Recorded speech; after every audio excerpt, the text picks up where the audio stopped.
భవిష్యత్తులో ప్రపంచమంతా ఏఐ మయం కానుందని యుఎస్ఏలోని Arizona state university mechanical and aerospace engineering assistant dean professor Patrick Phelan తెలియజేశారు. చేబ్రోలు మండలం వడ్లమూడి విజ్ఞాన్స్ యూనివర్సిటీలోని school of advanced computer science engineering department of బయోటెక్నాలజీగా సంయుక్త ఆధ్వర్యంలో the future of artificial intelligence and engineering at Arizona state university అనే అంశంపై ప్రత్యేక అతిథి ఉపన్యాస కార్యక్రమాన్ని బుధవారం ఘనంగా నిర్వహించారు.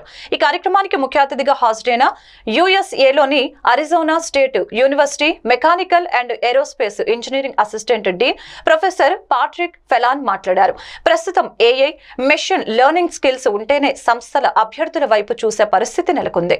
అనంతరం ముఖ్య అతిథిని ఘనంగా సత్కరించారు. ఈ కార్యక్రమంలో యుఎస్ఏలోని Arizona state university graduate and international transfer recruitment association director Chester Henderson, యుఎస్ఏలోని Arizona state university representative Roshan Lalan, varsity vice chancellor professor P Nagabhushan, registrar doctor MS Raghunathan, ఆయా విభాగాల డీన్లు తదితర విద్యార్థులు పాల్గొన్నారు.